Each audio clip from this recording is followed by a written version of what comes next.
Coming up today on Good Morning BU. Florida Congressman Matt Gaetz withdraws his nomination for Attorney General amid his sexual misconduct allegations. And a local hospital loses 10 primary care doctors after failed efforts to unionize. BU will no longer accept applicants for several PhD programs next school year. While BU men's hockey team takes to the ice in Northern Ireland next week.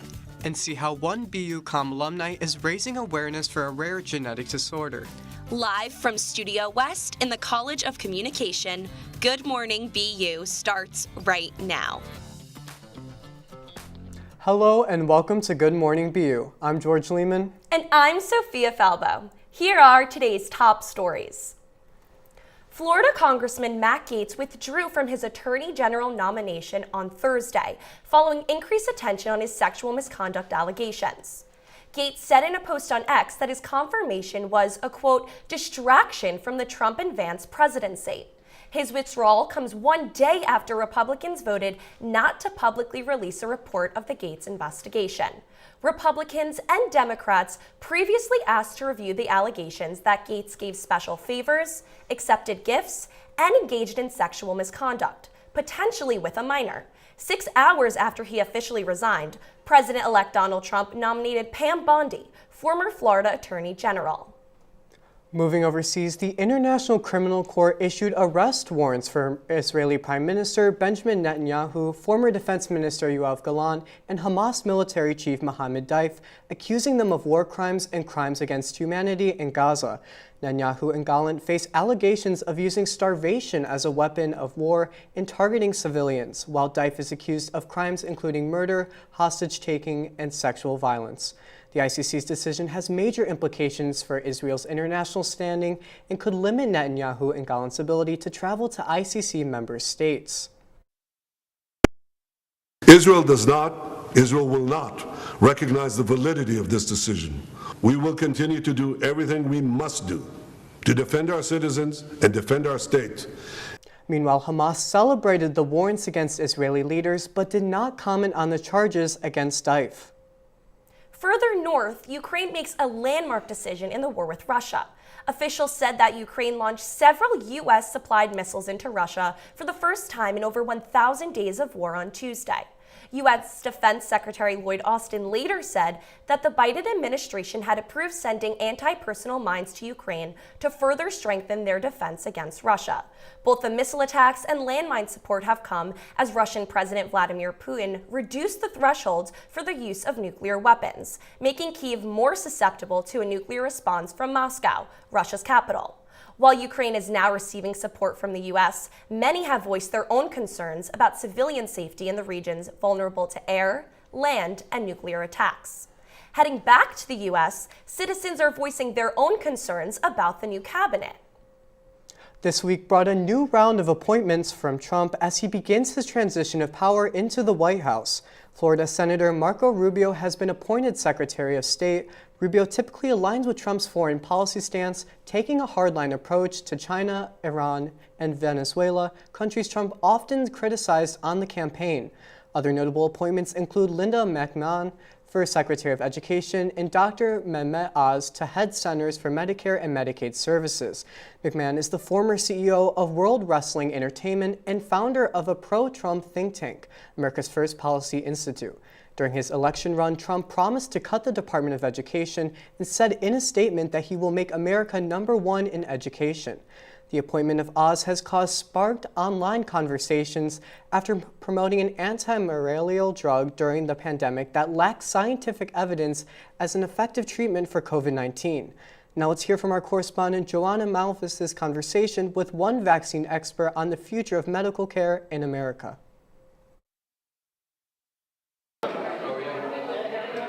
Before the 2024 election, we sat down with Professor Matthew Mata from BU's School of Public Health, who said that the former President Donald Trump had plans to repeal the Affordable Care Act. And this ensures a baseline level of coverage for everybody. Post-election, he shares his thoughts.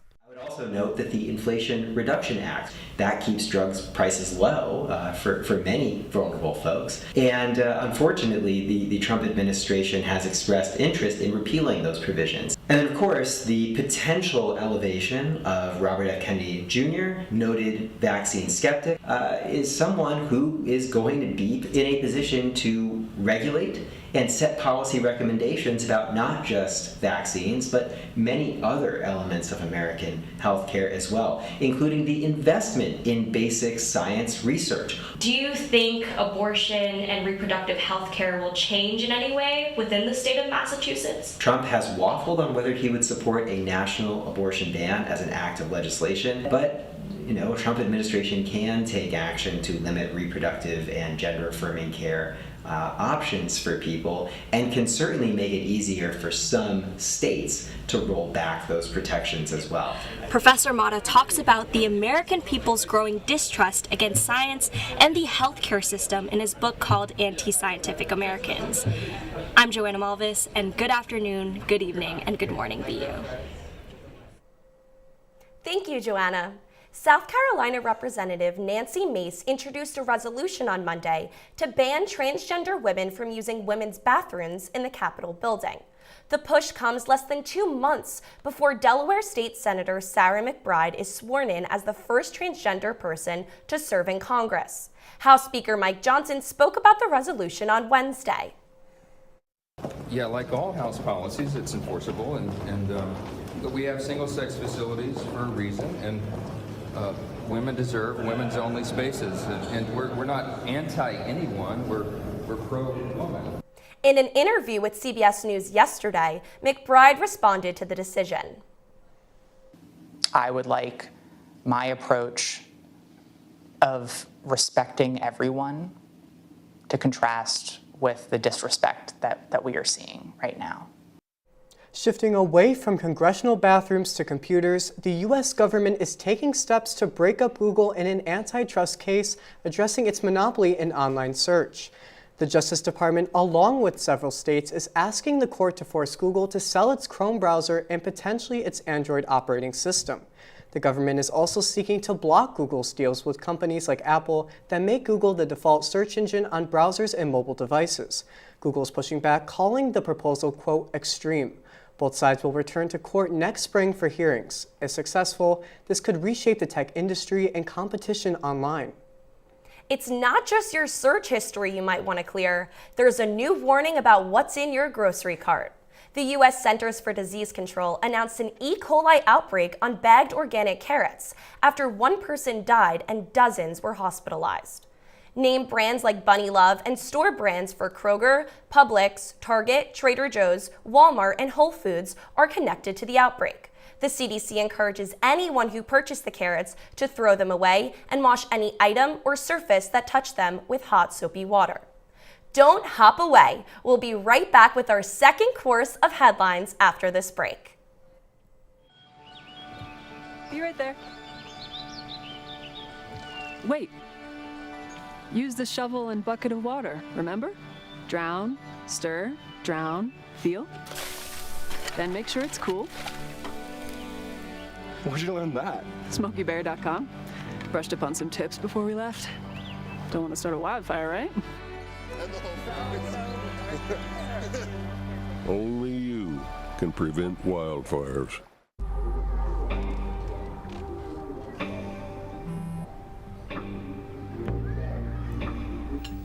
I don't know why you're so sad. You've got a roof over your head. Bro, you gotta stop with that depression stuff. That's a white people thing. Escúchame, en esta casa, los hombres no lloran.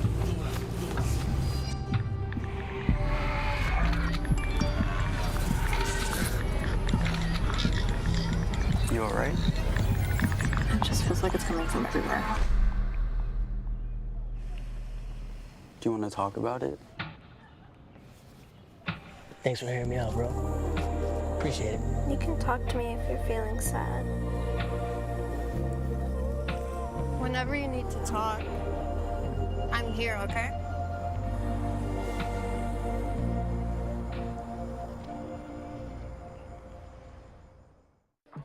How do you know when you've made the right decision?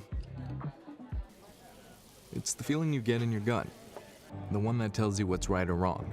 It's the one that says, sure, I can have a drink. Or the feeling that says, okay, I've been drinking. Now what? It's the voice inside you that says, I'm buzzed. Better leave the car when it's time to go. Plan ahead. Catch a sober ride. Buzz driving is drunk driving. Welcome back. State officials announced Tuesday that almost all of Massachusetts is in a critical drought and is just one step away from emergency. 3 months of little rainfall has caused hundreds of destructive wildfires across the state. Many communities have implemented bans on outdoor fires, and residents are encouraged to conserve water. Thursday's rainfall did improve the situation, but it was not enough to end the drought.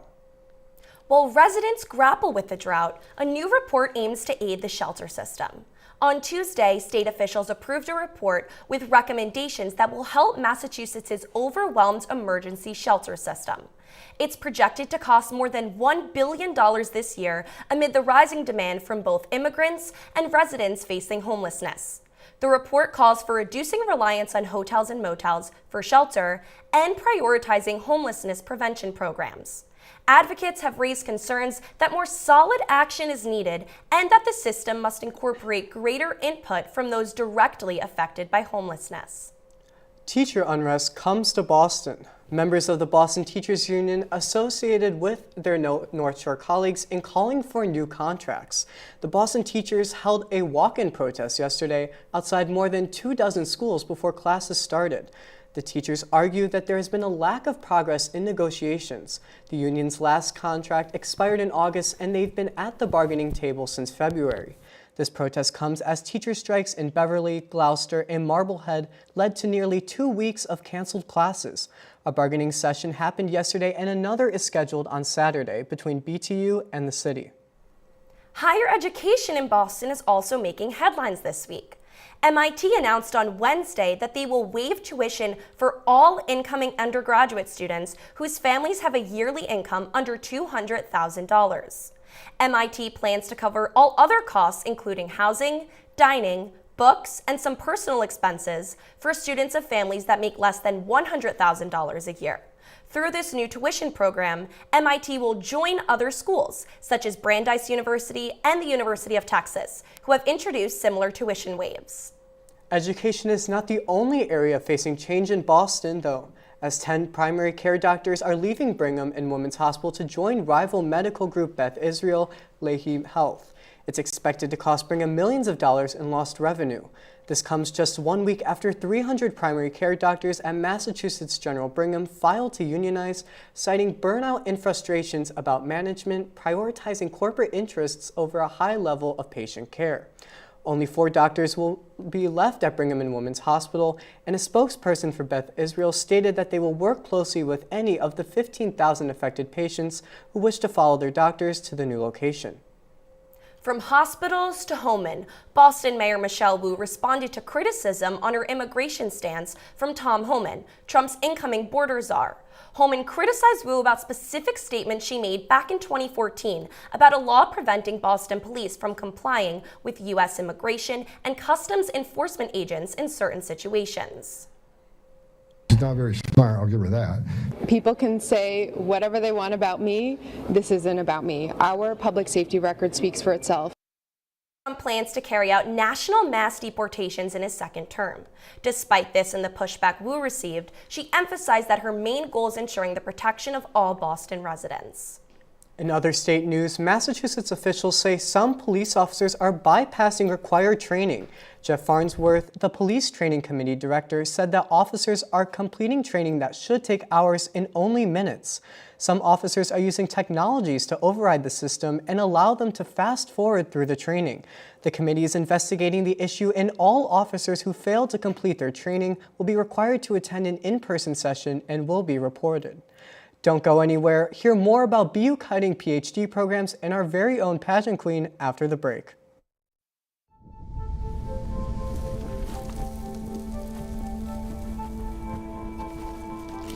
Eva Marie smoked 12,000 packs of cigarettes over 15 years. She quit, and now there's a new lung cancer screening that could save her life. You stopped smoking. Now start screening. No matter how much you smoked, early detection could save you. Talk to your doctor or learn more at savedbythescan.org. Hi, I'm Smokey Bear, and I made an assistant to help you prevent wildfires. Dude, I've got this. I've been camping since I was 5 years old. But I am a camping influencer. You know what? I'll bet you $5. Okay. Assistant Smokey, what is the best way to put out a campfire? To put out a campfire, drown with water, stir, drown again.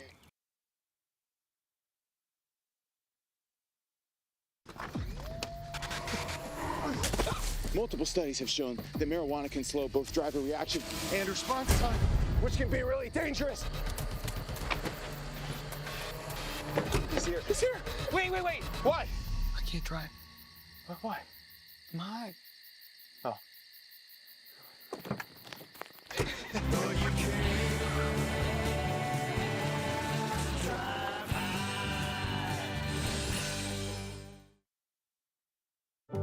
My biggest fear in the middle of my addiction was that I would never be able to get over it and that my kids wouldn't have a father. I started thinking, you know what? This isn't my story. For the longest time, fear held me back from ultimately being who I wanted to. I had to become a better man to be a better father. It's important to me that my kids are empowered and truly believe that if they can think it, they can do it.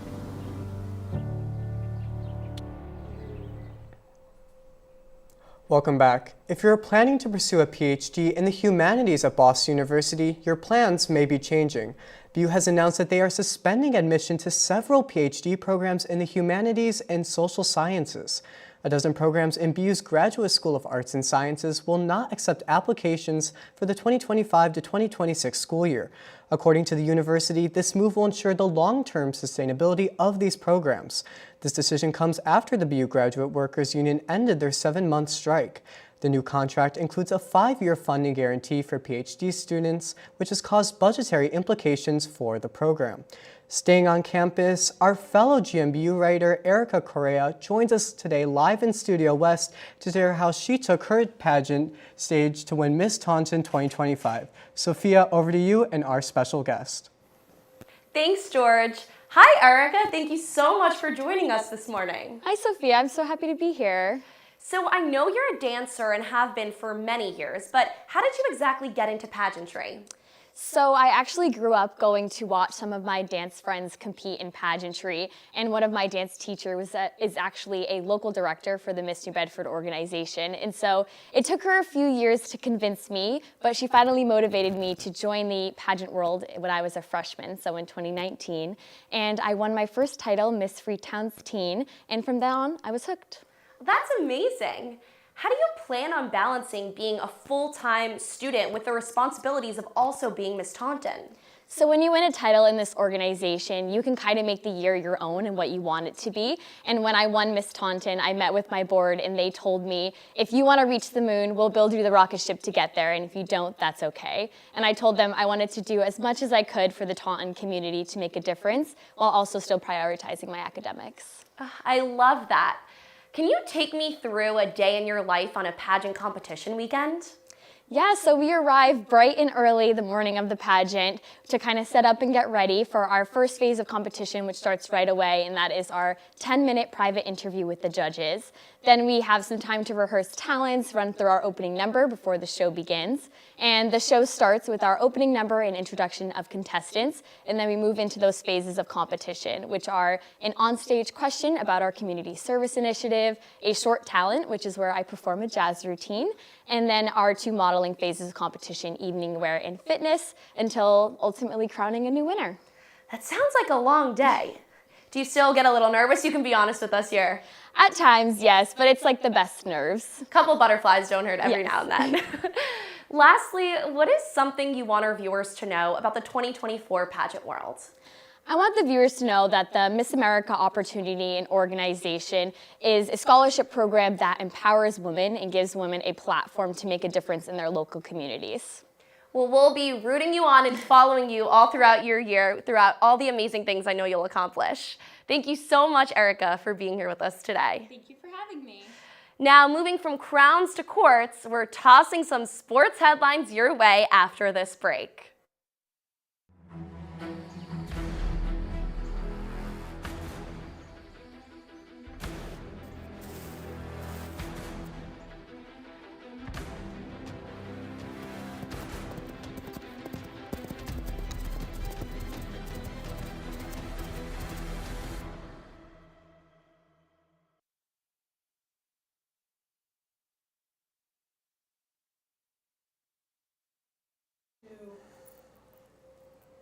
Welcome back. The Boston Celtics arrived at the White House to meet with President Joe Biden yesterday. Together, you guys built one of the deepest teams of all time. Incredible players led by Jason and Jalen and Derek and Drew. Big Al. Biden hosted the entire 2023 to 2024 Celtics roster along with the management team on the South Lawn of the White House to congratulate the team on their championship title and impressive season. The event concluded with the Celtics gifting Biden a customary number 46 jersey. From world champions to world travels, the Celtics are not the only Boston sports team traveling this month. That's right, George. BU men's hockey starting next Friday with their participation in the Friendship Four in Belfast, Northern Ireland. They will be competing alongside Harvard, Merrimack, and Notre Dame. The Friendship Four started back in 2015 and is the result of a contract signed between Belfast and Boston to promote education, social welfare, and community interaction. Games will take place on Friday, November 29th and Saturday, November 30th, with puck drop set for 2 p.m. on Friday. Chill out, we're skating on through to our last set of Wicked headlines after this short-handed break.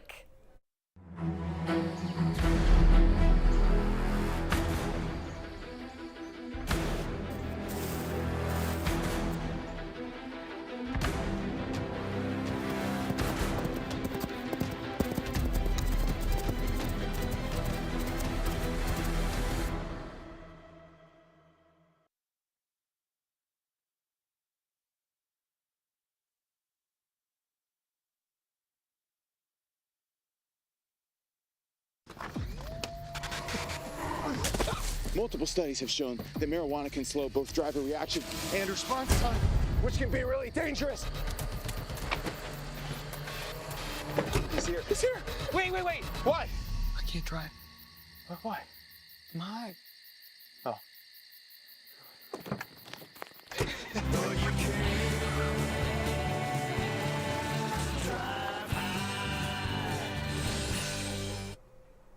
Welcome back. The Anthony Filipazzo Research Grant was created by the Williams Syndrome Association in recognition of the Filipazzo family's philanthropic and research efforts. I talked to the founder of the grant, Camille Fortunato, and her son Anthony back in September right here in Studio West. Fortunato started off by explaining what Anthony's rare genetic disorder called Williams syndrome even is. Williams syndrome is a rare, multi-system complex genetic disorder caused by a microdeletion along chromosome 7. The hallmark gene that is deleted is elastin. Elastin is the protein in our bodies that gives our blood vessels the malleability to stay open and smooth so that the blood can flow throughout our organs from our heart freely. Individuals with Williams syndrome are missing 50% of their elastin, which causes many different types of complex diseases to all the organ systems, from the brain to the eyes to the GI to the heart, kidneys, gross motor, fine motor disorders, etc. Anthony, do you have anything to add about what Williams syndrome is? Hi guys, I'm so excited to be here. Williams syndrome, like being my friends. It's like being your friends? Yeah. So I hear that you started an organization in honor of Anthony. Now I'm just curious when and why you started this. I think it's called the Anthony Filipazzo Research Grant. Yeah, that's right, Sophia. So as a rare disorder, Williams syndrome does not receive government funding, much attention by way of research or medical care and treatment. So when Anthony was diagnosed, properly finally diagnosed 10 years ago, he's currently 12, we embarked really on a pursuit and a mission to get him the best health care, and unfortunately, that was very difficult to do. So when we started the Anthony Filipazzo Grant for Williams Syndrome Research and Advancement, our core mission was to raise awareness for Williams Syndrome and really to start finding doctors who wanted to learn more about Williams Syndrome so that we can give them the best medical care and treatment that they can possibly receive. And in addition, start looking into research so that we can either find one day, either a therapeutic or different types of medical treatment to lessen the effects of their disease and to increase their longevity. What is the biggest goal that you hope to see the Anthony Filipazzo Research Grant accomplish one day? Oh, sure. So, I mean, over the last 10 years of the work that we've been doing, it's really been, when it started 10 years ago, I had a dream. What my dream really was, raise awareness, bring together a community that had been voiceless for far too long. Williams syndrome was first discovered approximately 60 years ago, and it was really lacking by way of research and awareness and medicine.